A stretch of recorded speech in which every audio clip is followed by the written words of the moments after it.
Abri os meus lábios ao Senhor e a minha boca anunciará o vosso louvor.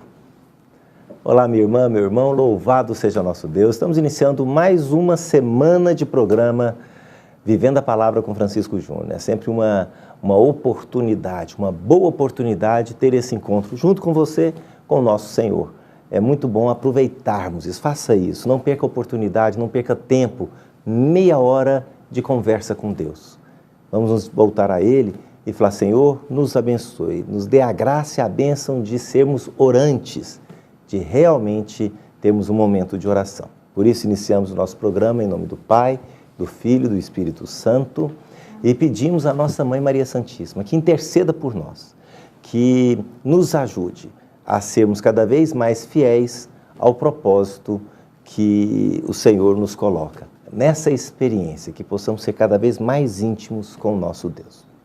Ave Maria, cheia de graça, o Senhor é convosco. Bendita sois vós entre as mulheres e bendito é o fruto do vosso ventre, Jesus.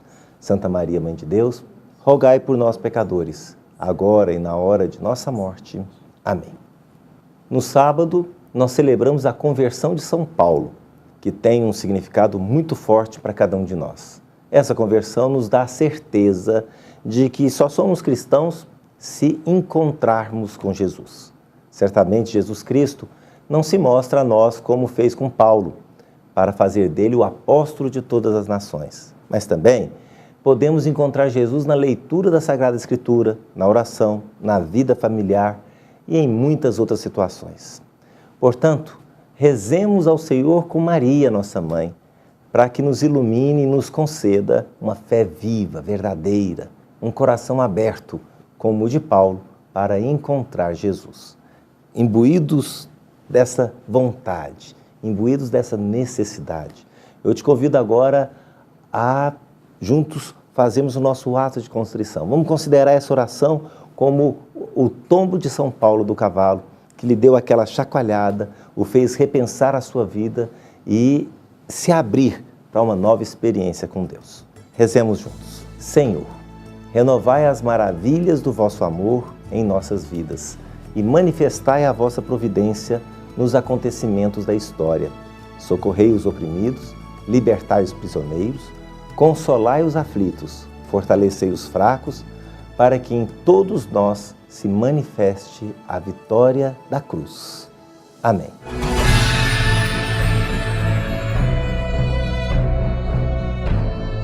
Toda essa semana, vamos juntos pedir a graça de ver Jesus na família. Hoje, pedimos a graça de ver Jesus no amor conjugal e entender que amar é um verbo com muitos tempos e que é preciso saber conjugar, aprendendo a respeitar, compreender, perdoar, esperar, carregar, servir e sacrificar-se. Que todos os casais se unam pela doação e espírito de sacrifício e fidelidade e que tenham uma fidelidade que gera felicidade, pois não pode haver uma sem a outra. As duas acontecem juntas. Rezemos juntos o Salmo 66. Que Deus nos dê a sua graça e a sua bênção, e sua face resplandeça sobre nós. Que na terra se conheça o seu caminho e a sua salvação entre os povos. Senhor, dai-nos a graça de acreditar na família para construir o futuro. É chegado o momento de ouvirmos e acolhermos a palavra de Deus. Para que a palavra de Deus alcance o nosso coração e dê fruto 100 por 1, vamos juntos clamar o Espírito Santo de Deus. Rezemos. Vinde, Espírito Santo, enchei os corações dos vossos fiéis e acendei neles o fogo do vosso amor. Enviai o vosso Espírito e tudo será criado, e renovareis a face da terra. Oremos. Ó Deus, que instruístes os corações dos vossos fiéis com a luz do Espírito Santo, fazei que apreciemos retamente todas as coisas, segundo o mesmo Espírito, e gozemos sempre de sua consolação. Por Cristo, Senhor nosso.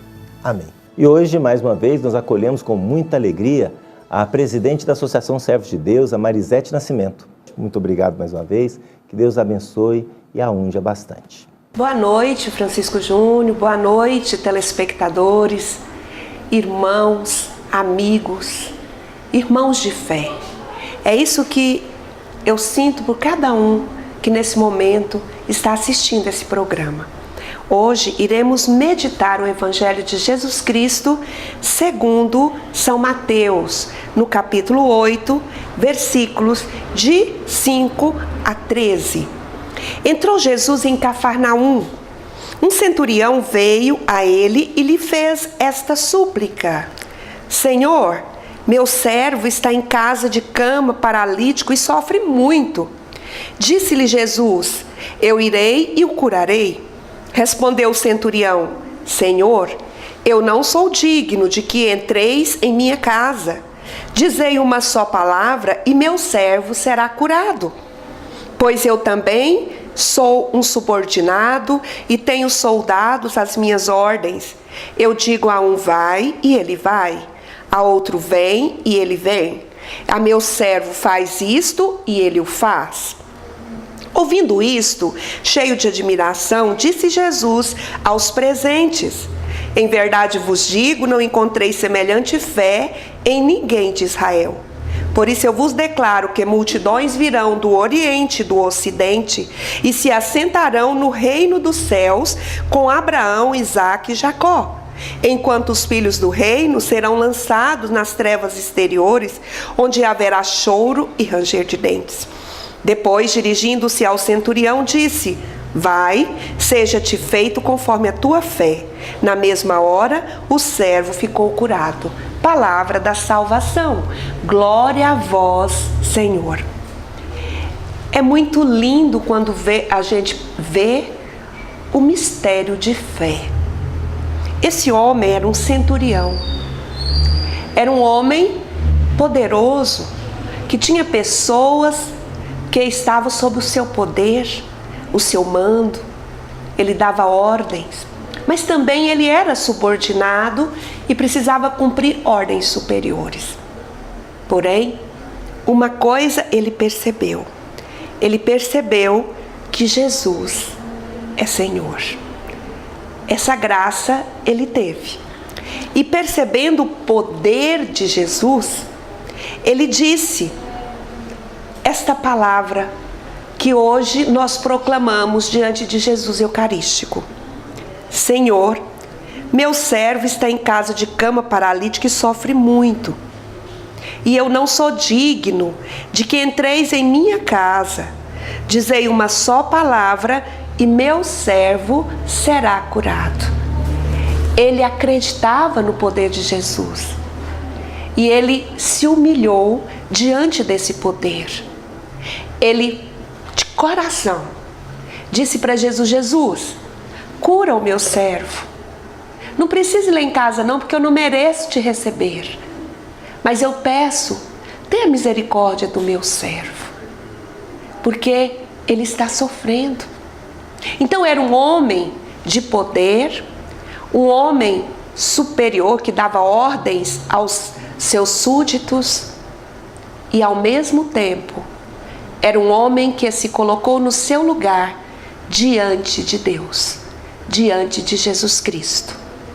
E ele, diante disso, Jesus, diante dessa profissão de fé desse centurião, ele exclamou, elogiando-o, que muitos daqueles para quem ele não veio se salvarão. E muitos daqueles para quem ele veio, que é o povo de Israel, não se salvarão porque não acreditarão, não assimilarão essa verdade nas suas vidas. É fundamental que nós pensemos isto, meu irmão. Será se eu tenho essa fé que me leva à salvação? A deixar a graça de Deus entrar na minha vida? Porque aquele homem nem permitiu que Jesus entrasse na sua casa. Mas a sua fé no poder dele era tão grande que naquele momento foi feito conforme a sua fé. E naquela hora o servo do centurião ficou curado. Que nós possamos de maneira plena entender a grandeza da fé desse homem. E possamos também sempre chegar diante de Jesus. Não pedir só para nossos interesses pessoais, para nossos problemas pessoais.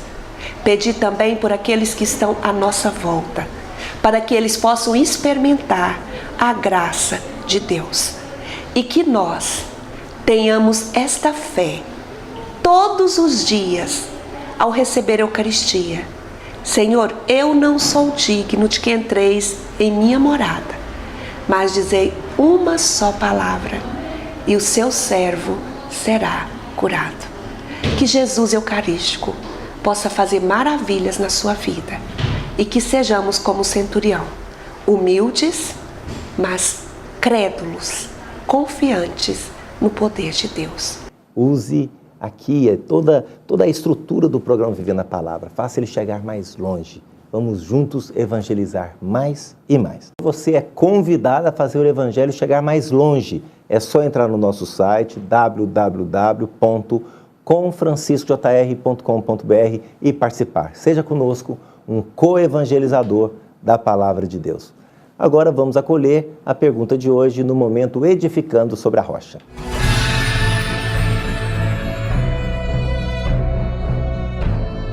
E hoje nós acolhemos a Dona Glória, lá da Vila Brasília, que pergunta assim: Francisco Júnior, por que se chama São Paulo de Tarso? Por que a gente chama São Paulo de Tarso?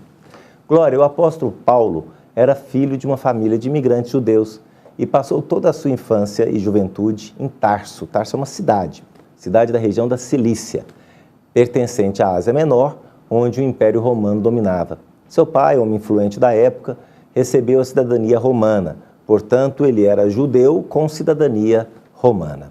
É muito comum a gente chamar o santo vinculado a uma obra ou a um local. O local é muito comum. Por exemplo, você tem Santo Antônio de Pádua, tem até uma discussão, porque ele nasceu em Lisboa e morreu em Pádua.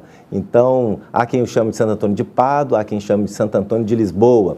Nós temos as diversas aparições de Nossa Senhora. Cada lugar que ela apareceu dá o nome da devoção. Então, você tem Nossa Senhora de Fátima, Nossa Senhora de Lourdes, Nossa Senhora de Guadalupe, e daí por diante. Da mesma forma, você tem os santos muito ligados à região que ele exercia o seu ministério. Praticamente todos os santos, ou quase todos, são lembrados pela sua missão evangelizadora. E para aprofundar na situação de São Paulo Apóstolo, você pode buscar o livro Trajetória do Apóstolo Paulo, de Matias Grenzer, na página 365. Vamos juntos rezar agora, clamando a sua intercessão. Rezemos. Ó glorioso São Paulo Apóstolo, que de perseguidor dos cristãos vos tornastes grande apóstolo, fazei que vivamos na fé e nos salvemos pela caridade que praticamos. Concedei-nos, por vossa ajuda, a graça da conversão diária e a sermos defendidos de toda a cilada do inimigo. Amém. Porque todos nós podemos ser santos.